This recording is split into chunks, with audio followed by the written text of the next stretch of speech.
최근에 제가 베드로 이야기를 좀 몇 번 했습니다. 이제 2주 전부터 베드로 얘기를 한 번씩 하고, 그 다음에 지난주에도 베드로 얘기를 했던 것 같아요. 왜냐하면 십자가 사역을 앞두고 베드로가 호언 장담했습니다. 내가 주님과 함께 죽겠다라고 약속했다가 어떻게 됐죠?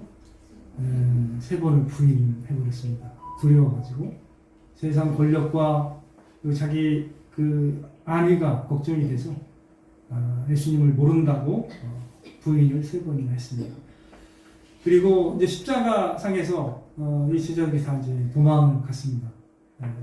두려움에 떨면서 도망을 갔고, 예수님이 부활하셨는데도 잘 믿지를 않았어요.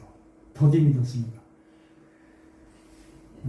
그리고 예수님이 부활하셔서 이제 그들에게 나타나셨음에도 불구하고 8일이 지난 후에도 여전히 두려워서 문을 닫고 있었어요. 숨어 있었어요. 그러니까 부활의 주님을 만났어도 아직 뭔가 부족한 그 모습을 보이고 있습니다. 그리고 베드로도 그냥 우리 물고기나 잡으러 가자 뭐 이렇게도 얘기하기도 하고, 믿음도 이렇게 많이 이제 위축됐다가 물론 부활의 주님을 보고서 다시금 믿음이 이제 세워졌겠죠. 자, 근데 오늘 말씀은요, 이 베드로가 예루살렘에서 설교하는 내용입니다. 베드로가 어떻게 해요? 대제사장 집에, 가야바 집에 갔다가 하인들이 물어봤을 때 하인도 두려워서 어떻게 해요? 모른다고 그랬죠. 근데 예루살렘에서 그 많은 백성들 앞에서 담대하게 오늘 본문 말씀, 예수 그리스도, 부활하신 예수 그리스도를 하나님께서 너희의 주와 그리스도가 되게 하셨다라고 담대하게 선포하고 있는 오늘 본문 말씀입니다. 어떻게 이 베드로가 이렇게 변화될 수가 있었을까요? 이건 참 의문입니다. 이 시간이 많이 지나지 않았어요. 예수님께서 부활하신 후에 8일이 지난 후에도 여전히 이렇게 민기적거리고 있었고 두려워했었습니다. 그리고 나서 예수님이 이제 30일 한 32일 정도 더 있다가 이제 승천하셨습니다. 그죠? 승천하신 다음에 이제 오순절이 오고, 오순절 날 이제 뭘 받죠? 베드로가 무엇을 받았어요? 성령을 받았습니다. 자, 그리고 우리가 이제 그 시간을 생각할 때 그래도 많이 지나지 않았어요. 시간이 많이 지나지 않았는데 그 오순절 날 이렇게 설교를 했습니다. 갑자기 사람이 변화된 거예요. 예수님 부인하고 도망다니던 그 자기 지혜로 살아갔던 그 베드로가 아닙니다. 지금은. 놀랍죠. 어떻게 이 연약한 베드로가 담대하게 사람들 앞에서 예수님을 증언하고, 그리고 또 그 내용을 보니까 성경의 말씀을 정확하게 깨닫고 구약을 정확하게 인용을 하고 있습니다. 대단한 성령께서 뭔가 깨달음을 주셔서 그런지 구약 성경을 꿰뚫고 있습니다. 그래서 시편 말씀을 가지고 예수님의 부활이 이미 약속이 되고 하나님께서 말씀하신 것임을 증명하면서 연결하고 이렇게 담대하게 선포하고 있는 것입니다. 어떻게 베드로가 이렇게 변화되어서 놀랍게 이렇게 말씀을 선포할 수 있었는가에 대한 해답은 누구실까요? 여러분이 금방 아까 대답하셨듯이 성령님입니다. 성령. 누가복음의 24장에 보면 승천하시기 전에 주님께서 제자들에게 이렇게 말씀하세요. 볼지어다 내가 내 아버지께서 약속하신 것을 너희에게 보내리니 너희는 위로부터 능력으로 입혀질 때까지 이 성에 머물라. 예루살렘 성을 말하는 거죠. 근데 언제까지 이 성에 머물라고요? 위로부터 능력으로 입혀질 때까지. 위로부터 능력이 온다라는 거죠. 아버지께서 약속하신 것, 그 실체가 뭐예요? 위로부터 능력이 오는 건데, 아버지께서 약속하신 것은 뭐죠? 우리가 아까 말씀 서로 얘기한 성령입니다. 성령. 성령의 또 다른 이름이 이제 하나님의 영, 그리스도의 영입니다. 이름이 많아요. 그러니까 성령이라고 부를 수 있고, 그 다음에 하나님의 영 또는 그리스도의 영, 또 진리의 성령, 은혜의 성령, 여러 가지로 성경은 이제 기록되고 있는데, 이 성령을 받고 성령으로 충만한 이 베드로는 이전에 베드로가 아니었음을 이 말씀을 통해서 우리가 확인해 볼 수가 있는 것입니다. 놀랍게 두려워하지도 않고 담대하게 말씀을 선포했고요. 이때 3,000명이 예수님 믿고 5,000명도 믿었습니다. 그리고 대제사장들 앞에서 붙잡혀 갔을 때도 담대하게 증언했습니다. 두려워하지 않고. 완전히 사람이 달라졌죠. 하나님은 그 하나님의 놀라운 능력과 섭리하심, 즉 그의 성령으로 말미암아서 베드로와 그의 모든 제자들을 놀랍게 변화시킬 수 있는 하나님이십니다. 그분이 바로 저와 여러분도 변화시킬 수 있는 하나님이심을 믿으시길 바랍니다. 여러분들은 이제 성경에 보면은 성령으로 인해서 놀랍게 변화된 그 분들을 많이 찾아볼 수 있는데 진짜 극적인 그런 분들이 많아요. 근데 그 중에 여러분이 잘 알고 있는 분이 있죠. 신약에서. 어떤 분이 있을까요? 전도하던 그 스데반 집사를 저거 돌로 쳐 죽여야 된다라고 생각했던 한 놀라운 그 청년이 있었습니다. 되게 지혜도 많고 공부를 너무 많이 했어요. 이 사람은 훌륭한 사람이죠. 사실은 사도 바울이죠. 근데 그 사도 바울 되기 전에 사울이었습니다. 이름이. 이 사울이 예수님 믿는 사람은 그냥 놔두지 않아요. 그래가지고 외국에서 예수님 믿는다고 소식이 들려가지고 어떻게 했어요? 외국까지 가서 다메섹까지 가서 이 사람들 잡아다가 다 감옥에 가둬야 되겠다라고 이런 열심을 가지고 다니던 사람이에요. 그러니까 열심이 얼마나 특심한 사람인지 여러분 아시겠죠? 예수님 믿는 사람은 내가 모조리 이 세상에서 있는 사람 다 잡아다가 어떻게 해요? 감옥에 보내겠다 할 정도로 예수님을 반대하던 사람이고 예수님 믿는 사람을 경멸히 여겼던 사람이고 그건 잘못된 이단이라고 생각을 했습니다. 그래서 그러한 열심을 가지고 있던 사람이었는데 이 사람이 어떻게 됐어요? 예수님 만난다고. 예수님 만나고서 3일 동안 눈이 보이지도 않고 하나님의 능력을 경험하면서 어떻게 예수님 만난 다음에 완전히 변화돼서 어떻게 됐죠? 예수님을 위해서 죽는 사람이 됐습니다. 온 세상에 예수 그리스도를 가장 명확하고 확실하게 전했던 하나님의 사람이 되었습니다. 하나님은 이러한 사람도 어떻게 해요? 능력으로 180도 변화시켜서 하나님을 위해서 사용되는 하나님의 놀라운 것으로 만드실 수 있는 그런 능력이 하나님께 있습니다. 그래서 예수님 전혀 안 믿을 것 같은 사람들이 어느 순간에 예수님 믿고 있는 상태로 나타나는 경우가 있어요. 제가 볼 때는 TV에서 자주 보던 박진영이나 조혜령 같은 경우는 조금 진짜 과연 이 사람들이 믿을까 이런 생각이 드는 사람이 있어요. 남녀 혼혈인 건가요? 정확히 모르겠어요. 조혜령이 아마 어머니가 그쪽인데 근데 그 어머니까지 예수님 믿는다고 요즘에 간증도 많이 하더라고요. 그죠? 박진영도 그렇고 어떻게 그러면 하나님이 이렇게 하시는가? 우리가 조금 좀 생각을 해봐야 됩니다. 도대체 어떻게 사람이 이렇게 변하는가? 사실 여러분들이 알고 있는 인간들은 변해요, 안 변해요? 보통 안 변해요. 그거 맞는 말이에요. 틀린 말이 아닙니다. 그게 뭔가 외적인 거, 교육으로 뭔가 외적인 게 살짝 변화될 수 있습니다. 세련미가 더 나타나거나 조금 교양 있는 척을 할 수 있어요. 이런 건 할 수 있지만 사람 본성이 변하는 거 봤어요? 안 봤어요? 저는 못 봤습니다. 사람 본성이 변화되는 거는 누구만 변화시킬 수 있어요? 하나님만은 가능해요. 하나님이면 저는 믿어요. 가능하다고 보는데 그러나 인간이 본성까지 변하는 걸 저는 본 적은 없습니다. 이렇게 원래 인간이 잘 안 변해요. 여러분 아시지만 그런 그렇지로 결국 귀결됩니다. 오랫동안 한번 연결해보세요. 사람이 변하나. 어떻게 해요? 사람의 힘으로는 변해 안 변해요? 잘 안 변해요. 조금 나아질 수 있어요. 외적인 거는. 그 외적인 거는 그럴 수 있다니까요. 그러나 마음 중심 변해요, 안 변해요? 마음이 안 변한다니까요. 안 변해요. 예. 그걸 여러분들이 잘 알고 있기 때문에 사람은 안 변한다는 말을 제일 많이 듣죠, 여러분들. 사람 절대 안 변해. 그게 일면 진리이기 때문이에요. 잘 안 변해. 인간으로서는 어쩔 수 없는 부분이 그거예요. 인간이 자기 자신을 어떻게 바꿀 수 있어요, 없어요? 외모는 바꿀 수 있죠. 성형수술하면 외모는 바꿀 수 있죠.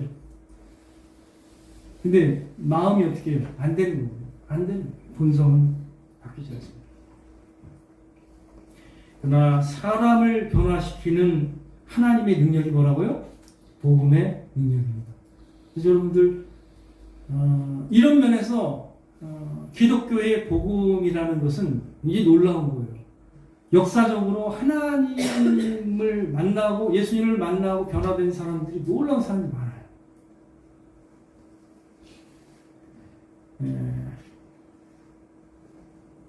사람이요, 우리 제일 많은 이 사람이 예수님을 만나면 변화됩니다. 하지만 제가 변화된다고 했을 때 전적으로 변화되긴 하지만 완전한 사람으로 변화된다는 건 아닙니다. 그렇게 오해하시면 안 돼요. 완전한 것이 는 언제 오냐면 천국 가면 옵니다. 지금은 우리가 변화되어 가고 있는 중이기 때문에 그 하나님 보시기에 완전한 삶으로 지금 변화되지는 않아요.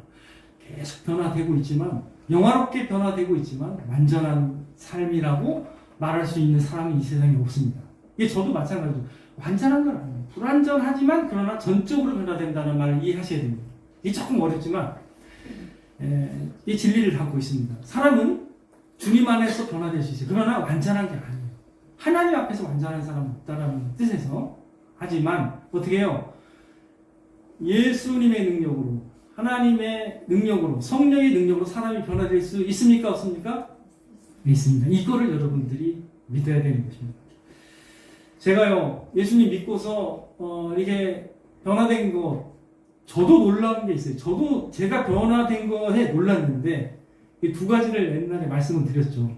중학교 3학년 때 제가 말씀을 드렸지만 이 말씀 종종 드려서 지금 제 동생한테 미안하긴 한데 제가 제 동생 빼고는 이 세상 모든 사람을 사랑할 수 있을 것 같았어요. 제가 친구도 많았고 굉장히 그런데 동생에 대해서 약간 마음이 좁아져요, 항상. 그래서 동생을 좀 미워했던 것 같아요, 제가. 그러니까 예수님 믿으라는 그 도전에 제일 생각났던 게 동생 미워했던 제가 딱 떠오르는 거예요. 중3 때 여름 수영에 가서 강렬하게 이제 복음을 듣고서 굉장히 그게 찔리더라고요. 그래서 하나님, 제가 이 동생을 미워한 죄를 회개합니다 하면서 회개를 했어요. 근데요, 사람이 그렇게 이런 그 마음이 싹 사라지는데 동생을 미워했던 마음이 싹 사라졌어요. 그날요. 그게 가능하다는 걸 저는 처음 느꼈습니다. 예수님 믿으니까 이렇게 되는 거야? 이런 정도로 저도 뭐가 뭔지 모르는 상태에서 그 회개의 기도를 올리고서 그렇게 딱 마음이 싹 변화되는 걸 느꼈어요. 그때 이후로 동생에 대한 그 미움이 쫙 사라졌습니다. 놀랍죠? 하나님의 능력입니다. 그리고 제가 말씀드렸지만 제가 좀 이렇게 어릴 때 어렵게 자라가지고 그 믿음은 있었을지는 모르지만 제 믿음이 좀 있었을지는 모르지만 어렵게 자라가지고 좀 약간 우울해요, 사람이. 이게 겉에서 보면 저 사람 좀 내가 좀 그늘에서 자랐나 이렇게 생각할 정도로 좀 우울했던 것 같아요, 제 느낌에. 근데 대학교 1학년 때 딱 제가 서울로 딱 대학을 왔어요. 저희 집안에 서울로 보낼 형편이 아닌데 모르겠어요. 집안에서 이렇게 그래도 이렇게 제가 고집을 피니까 서울로 왔습니다. 근데 뭐 돈이 있어야 생활을 하잖아요. 제가 과외를 해가지고 번 돈으로 제가 우리 어머님이 다시 주시더라고요. 그걸로 제가 하숙비 15만 원 하고 여러 가지 물건 사고 할 수 있도록 하셨는데 저는 이게 막막한 거예요. 우리 집 형편에 등록금 되고 뭐 생활비 되는 게 어렵기 때문에 그거 아는데 그냥 고집 피고 딱 왔어요. 그러니 이게 마음이 늘 이렇게 앞이 캄캄한 거예요. 어떻게 살아가나부터서 계속 어떻게 또 이런 돈을 어떻게 해야 되나 이런 것들. 근데 말씀을 딱 보는데 마태복음 6장 33절. 이야, 한번 제가 읽어보겠습니다. 오늘 있다가 내일 아궁이에 던져지는 들불도 하나님이 이렇게 입히시거든 하물며 너희일까 보냐 믿음이 작은 자들아 그러므로 염려하여 이르기를 무엇을 먹을까 무엇을 마실까 무엇을 입을까 하지 말라 이는 다 이방인들이 구하는 것이라 너희 하늘 아버지께서 이 모든 것이 너희에게 있어야 할 줄을 아시느니라 그런즉 너희는 먼저 그의 나라와 그의 의를 구하라 그리하면 이 모든 것을 너희에게 더하시리라 그러므로 내일 일을 위하여 염려하지 말라 내 일은 내일이 염려할 것이요 한날의 괴로움은 그날에 족하니라 라는 말씀을 보고서 모든 염려와 근심이 쫙 사라졌어요. 이걸 그대로 믿었더니 이 전율이 오면서 쫙 전율이 오면서 이게 근심이 쫙 사라지는 걸 느꼈습니다. 이게 바로 하나님의 역사하시는 능력으로 봅니다. 제가 예를 든 거예요. 제가 저한테도 너무 신기해가지고 그때도 잊을 수가 없어요. 자, 말씀을 드렸죠. 마음이 이렇게 변화되기가 쉬워요? 안 쉬워요? 쉽지 않아요. 내 본 모습이 원래 그게 아닌데 하나님께서 싹 믿음을 주시는 거예요. 그렇다면 성령이 하시는 일이 뭔지 여러분 조금 이제 느끼실 겁니다. 성령이라는 것은 결국 하나님이 약속하셨다고 했습니다. 성령을. 그 성령을 주셔서 우리 마음에 뭔가를 변화를 일으키려고 하시는 거죠. 그죠? 자, 그러면 우리가 여기에 화면을 제가 띄워서 말씀을 한번 잠깐 살펴보겠습니다. 예. 구약 성경과 신약 성경 다 말씀 자, 같이 읽겠습니다. 에스겔인데요. 하나님이 도대체 뭘 약속하신 것인가? 이 약속을 하셨습니다. 같이 읽겠습니다. 시작. 또 새 영을 너희 속에 두고 새 마음을 너희에게 주되 너희 육신에서 굳은 마음을 제거하고 부드러운 마음을 줄 것이며 또 내 영을 너희 속에 두어 너희로 내 율례를 행하게 하리니 너희가 내 규례를 지켜 행할지라. 이 말씀 자세히 보셔야 됩니다. 우리의 속에 뭘 주신다고요? 새 영. 달리 말하면 하나님의 영인데 성령인데 근데 그걸 달리 표현하면 우리 식으로 얘기하면 그것이 성령인지 몰라도 돼요. 그게 뭐라고요? 새 마음입니다. 그러니까 그 새 영은 성령은 우리에게 무슨 마음을 준다고요? 새 마음인데 그걸 요약하면 부드러운 마음, 하나님을 향해서 열려져 있는 부드러운 마음이고 또 내 영을 너희 속에 둔다고 했습니다. 성령은요 우리 안에 하나님을 아는 영을 창조하시고 하나님을 향한 마음을 새롭게 하십니다. 그래서 성령은 그래서 가로치고 새 마음이라고 그랬죠. 예, 이렇게 이해하셔도 나쁘지 않아요. 그 다음 구절을 보겠습니다. 자, 이 에레미야에도 새 언약에 대한 약속인데, 자, 같이요. 시작. 그러나 그날 후에 내가 이스라엘과 맺을 언약은 이러하니 곧 내가 나의 법을 그들의 속에 두며 그들의 마음에 기록하여 나는 그들의 하나님이 되고 그들은 내 백성이 될 것이라. 여호와의 말씀입니다. 구약에는 하나님께서 그의 말씀을 돌판에 십계명 돌판에 새기셨습니다. 근데 그건 비유예요. 근데 결국에는 신약에 와서 어디에 새기기를 원하신다는 거예요? 우리의 마음 안에. 마음에서 변화가 일어난 사람이 사실 예수님 믿는 거예요. 예, 마음의 역사하시는 하나님. 그래서 성령은 우리 마음에 뭔가를 새로운 이해와 새로운 그 깨달음을 주시고 내 마음을 열어주셔서 그 말씀이 믿어지게 하고 반응하게 하는 거예요. 그래서 여러분 성령의 역사가 되면은 마음이 새로워져요. 깨달음이 오는 거예요. 그러니까 그 여러 가지 성령의 역사 가운데 몇 가지만 말씀드리면 말씀이 깨달아지는 거예요. 이게 이해가 되는 거예요. 이것도 성령의 역사입니다. 조명하심을 딱 빛이 비춰주니까 보이는 거예요. 어떤 상황과 인간에 대해서 세상에 대해서 상태가 보이는 거죠. 그와 같은 거예요. 그 다음 구절 보세요. 하나님께서 신명기 말씀인데 이 말씀도 새 언약과 사실은 관련이 있는 거예요. 구약에 하나님의 백성임을 어디에다 표시했다고요? 구약에서 하나님의 백성이면 그 하나님의 백성들의 어디를 잘랐어요? 그 생식기의 표피를 잘랐어요. 그게 할례입니다. 본래는.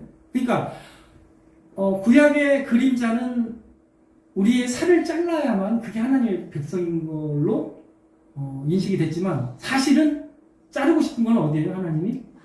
마음입니다. 우리의 마음을 찢어서 새롭게 하시길 원한다는 거죠. 이해되시죠? 그죠? 여기 보세요.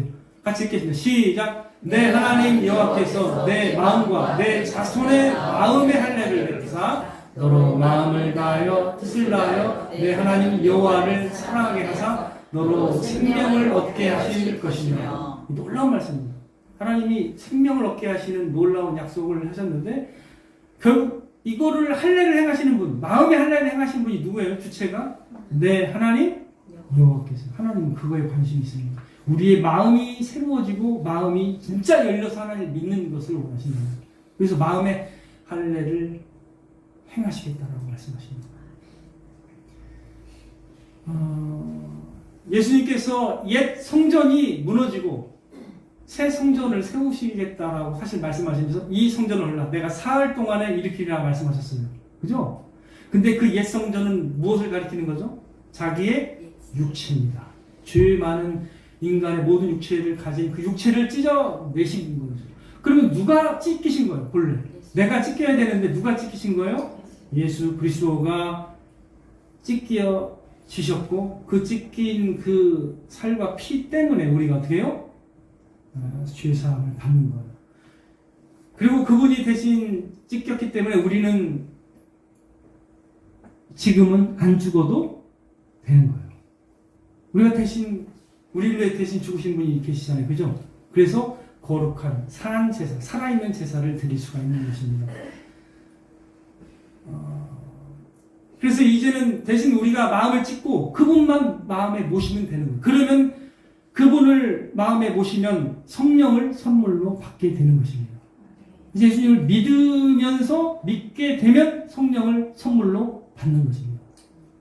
왜? 그리스도를 모시면 성령은 그리스도의 영입니다. 그래서 내가 예수님을 내 마음을 찢고 예수님을 모시면 내 안에 누가 계신 거예요?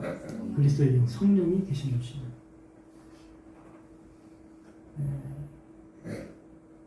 진정으로 예수님을 믿는 사람들의 특성은 그래서 그들 안에 누가 계시는 거예요? 예수 그리스도가 계시는 거고 그다음에 성령이 거하시는 거예요. 그래서 고린도전서 3장 16절에는 너희 속에 하나님의 영이 거하시는 것을 알지 못하느냐라고 도전하고 있습니다.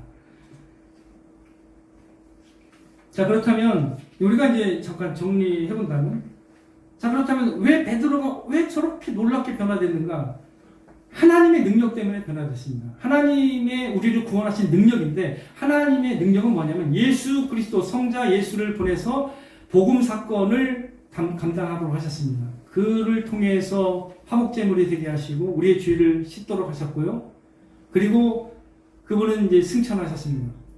근데 그분이 승천하시고 나서 이런 약속을 만약에 성취시키지 않았다면 베드로가 이렇게 담대하게 전할 수 있었을까요? 없었을까요? 여전히 베드로는 두려워하면서 그랬을지도 몰라요. 근데 그 후에 어떻게 약속하신 이 성령을 어떻게 해요? 받았기 때문에 성령을 받게 되면 어떻게 돼요? 우리의 마음이 열리고 찢기고 어떻게 해요? 우리 마음에 부드러운 마음을 갖게 되고 새 영과 새 마음을 갖게 된다는 거예요. 그래서 새 언약은 하나님께서 이제 그의 말씀을 우리의 마음에 두겠다는 거예요. 그래서 신약에서도 저렇게 얘기합니다. 같이 읽겠습니다. 히브리서 10장 15절 시작. 또한 성령이 우리에게 증언하시되 주께서 이르시되 그날 후로는 그들과 맺은 언약이 이것이라 하시고 내 법을 그들의 마음에 두고 그들의 생각에 기록하리라 하시니에. 그러니까 성령을 통해서 하나님께서 그의 말씀을 우리의 마음에 기록하시게 하신 겁니다. 그래서 성령을 받아야 조명을 받고 깨닫게 되는 거예요. 성령 없이는 사실 우리가 주님을 예수 그리스도라 주라 고백할 수가 없는 거예요. 그러면 우리가 예수님 믿는 것도 누구의 능력에 의해서 믿게 되는 거예요? 하나님의 능력이죠. 그래서 우리가 자랑할 수 없는 거예요. 예수님 믿는다고 내 지성을 자랑하겠습니까? 뭘 자랑하겠습니까? 자랑할 게 원래 없어요. 원래 이 세상에 우리보다 지성이 뛰어난 사람 많아요. 네, 훌륭한 사람도 많습니다. 예, 남들 잘 도와주는 사람도 많아요. 우리가 본래 훌륭한 건 아니에요. 그죠? 근데 왜 여기 있는 거예요, 여러분들이? 왜 뭔가 이게 누구의 인도하심이 있는 것 같아요? 성령. 그렇죠. 성령, 하나님의 인도하심을 따라서 여러분들이 마음을 열게 하시고 여러분들이 하나님의 말씀이 깨달아지면서 그 말씀을 마음에 두기 때문에 여러분들이 이제 그의 인도하심을 받게 되는 것입니다. 여러분들 사무엘상 10장 6절에 이런 말씀이 있어요. 여호와의 영이 크게 임하리니 너도 그들과 함께 예언을 하고 변하여 새 사람이 되리라. 여호와의 영이 크게 임하기 때문에 변하여 새 사람이 되리라. 이렇게 말씀하고 있습니다. 사무엘이 사울 왕에게 하신 말씀인데 하나님의 영이 임할 때 변하여 새 사람이 되는 것입니다. 이사야 32장 15절 제가 읽을게요. 한번 들어보세요. 마침내 위에서부터 영을 우리에게 부어주시리니 광야가 아름다운 밭이 되며 아름다운 밭을 숲으로 여기게 되리라. 메마른 광야가 아름다운 숲이 되게 만드는 것이 하나님의 영의 능력입니다. 그러니까 그 비유인데 메마른 땅에 놀라운 열매가 맺게 한다라는 거예요. 하나님의 성령의 능력이 그거 같다는 거예요. 고린도후서 5장 17절도 여러분 잘 아시죠? 그런즉 누구든지 그리스도 안에 있으면 새로운 피조물이라. 주님 안에 있으면 하나님이 이렇게 역사하신다라는 약속입니다. 그죠? 그리스도 안에 있으면 하나님의 영이 우리를 인도하시고 우리를 이끌어 주시는 것입니다. 이전 것은 지나갔으니 보라 새 것이 되더라. 이것을 이제 베드로가 사실 체험하고 이렇게 놀랍게 하나님의 말씀을 선포하고 있는 것입니다. 오직 주님의 능력의 복음과 성령만이 저와 여러분들을 능히 변화시킬 수 있는 것입니다. 사실 우리 자신도 우리를 믿을 수 없을 정도로 우리 연약한 존재임을 늘 일상생활 속에서 발견을 합니다. 그러나 주님이 우리와 같은 연약한 사람들도요 성령의 능력으로 아름답게 변화시켜 나가실 수 있는 하나님이심을 여러분 믿으시길 바랍니다. 하나님께서요 이제 성령을 통해서 진짜 여러분들의 마음에 하나님의 진리의 그 선하고 아름답고 귀한 참으로 아름답고 가치 있는 것들을 잘 깨닫게 하실 거예요. 분명히 여러분들이 진짜 예수 그리스도가 누구신지를 깨닫고 믿게 된다면 하나님이 성령을 통해서 서서 여러분들의 눈을 열어서 조명해 주시고 깨닫게 하실 것입니다. 그래서 이제 베드로뿐이 아니에요. 주 모든 제자들이 그 성령을 받고서 놀랍게 변화됐는데 한 구절만 더 볼게요. 이 구절은 기독교의 그 진정한 힘인데 모든 성도들의 진정한 능력을 가리키는 건데 사도행전 13장을 한번 잠깐 찾아보겠습니다. 사도행전 13장 지금 저희가 사도행전을 보고 있으니까 사도행전 13장 52절입니다.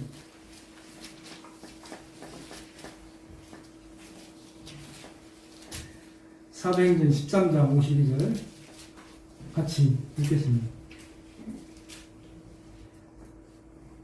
시작. 제자들은 기쁨과 성령이 충만하니라. 두려워 떨고 불안해하던 모습이 싹 사라지고 어떻게 제자들이요? 그냥 한 줄로 정리해버려요. 이제는 기쁨과 성령이 충만하니라. 그러니까 어떻게 세상이 감당할 수 있겠어요? 없겠어요? 그런 정도의 사람이 됐다라는 걸 암시하는 거예요. 기쁨과 성령. 이때가 고난받고 있는 시점에 제자들의 상태를 얘기하는 겁니다. 고난받고 있는, 환난받고 있는데 제자들은 기쁨과 성령이 충만합니다. 지금 도대체 이해가 안 되는 거예요. 인간적으로 보면 이해가 안 되는 거예요. 쫓겨나고 있는데 지금 이렇게 표현하는 거예요. 놀랍죠? 하나님께서는 이렇게 하나님을 믿는 사람을 성령으로 충만하게 하면 환난 가운데서도 즐거워하면서 하나님의 영광을 보고 기뻐할 수가 있는 것입니다. 그런 믿음이 생기는 거예요. 여러분들 이제 봄이 완연하게 왔잖아요. 여러분 잘 보시면 하나님의 그 놀라운 능력이라는 것은 사람에게만 나타나는 건 아니고 자연세계를 자세히 보면 놀랍게 나타납니다. 보면 씨앗이 좋은 게 땅에 심기면 어떻게 해요? 싹이 나고 자라면서 어떻게 해요? 결국에는 아름다운 꽃을 피우잖아요. 놀랍거든요. 이 하나님의 능력이 예를 들면 하나의 꽃에 나타나는 하나님의 능력만 봐도요 놀라워요. 아름다운 색깔을 피면서 이렇게 변화하는 것을 보게 만들어요. 처음에 그냥 씨였는데 그 씨 안에 하나님의 능력이 담겨 있어서 쫙 나중에 어떻게 해요? 줄기가 나고 뭐 이렇게 잎사귀를 내면서 나중에 꽃을 피고 열매까지 맺잖아요. 이 놀라운 변화는 누가 만든 거예요? 이 누가 우리가 잘 보고 막 즐기고 하지만 이거 되게 놀라운 신비거든요. 인간이 어떻게 씨앗 만들 수 있어요? 없어요? 인간이. 아무리 연구해도 씨앗을 만들 수 있어요? 없어요? 못 만들어요. 못 만들어요. 이게 하나님의 능력인데 이처럼 썩지 않는 씨앗이 하나님의 말씀입니다. 제가 여러분에게 말씀드리는 건 뭐냐면 썩지 않는 씨앗이 있다는 거예요. 그 복음의 말씀이 여러분 안에 심기면 여러분 안에 하나님께서 놀라운 일을 행하실 수 있다는 걸 말씀드리는 겁니다. 여러분 이 씨 하나 뿌리면 그게 난다는 거 여러분 알잖아요. 믿잖아요. 그죠? 그럼 그 능력을 믿잖아요. 씨앗의 능력을 믿죠. 심으면 결국 얘가 자라서 나중에 꽃을 피고 나중에 열매까지 맺으리라. 쉽잖아요. 그죠? 똑같아요. 다시 썩지 않은, 그거는 썩을지라도 썩지 않는 씨앗이 있는데 생명의 씨앗. 복음의 말씀이 썩지 않는 하나님의 능력의 씨앗입니다. 그래서 이것을 성령께서 여러분의 마음을 열어주셔서 만약에 그것을 받아들인다면 그 아까 말씀드렸지만 새언약의 말씀처럼 그 말씀을 어디에 기록한다고요? 마음에 기록이 되면 열매를 맺을까요? 안 맺을까요? 근데 안 맺는 이유는 뭘까요? 그걸 한번 또 도전을 받을 수 있죠. 왜 그럴까요? 그 마음에 새기지 못했기 때문입니다. 그래서 제가 말씀드린 건 뭐예요? 여러분의 그 심중을 마음 깊은 곳까지 다 살피시는 하나님께서 이 베드로가 처음에 믿음이 있었다고 고백하면서 이렇게 난리를 쳤는데 도망갔잖아요. 그죠? 연약하죠? 즉 우리가 믿음이 있노라 해도 누가 도와주셔야 돼요? 누가? 성령께서. 예. 저도 깨닫지만 성령께서 도와주지 않으면 변화되기가 어렵다는 거예요. 그래서 여러분들 항상 하나님의 능력을 바라보고 성령의 능력을 구할 필요가 있습니다. 성령으로 충만해지기를 사모할 필요가 있다는 거죠. 그죠? 안 그러면 우리가 우리의 지혜와 우리의 생각대로 살아가기 쉬워요. 하나님의 능력으로 여러분들이 살아갈 때 비로소 우리의 연약함을 뛰어넘고 우리의 그런 고질적인 안 되는 부분을 이제 뛰어넘을 수가 있는 거예요. 인격이 변화될 수가 있는 유일한 방법이 그겁니다. 여러분들 성령께서 역사하시면 사람이 변해요, 진짜로. 네. 저도 은혜로운 사람이 아니었던 걸로 저는 기억하는데, 저는 막 화도 많고 급한 사람이었는데 어떻게 하나님께서 서서히 저를 이렇게 변화시켜 가더라고요. 물론 지금도 막 어떨 때는 이제 화를 내기도 하는데 그럼에도 불구하고 이 정도 변화된 거는 많이 변화된 거죠. 네. 우리 어머님이 증인이신데, 이건 놀라운 하나님의 은혜입니다. 하나님의 말씀은 살아 역사하시는 말씀이고요. 성령을 통해서 여러분의 마음을 열어주시면서 여러분에게 놀라운 능력으로 역사하실 줄 믿으시길 바랍니다. 이러한 우리가 놀라운 변화들을 매일매일 경험하시는 저 여러분이 되시길 주님의 이름으로 축원을 드립니다.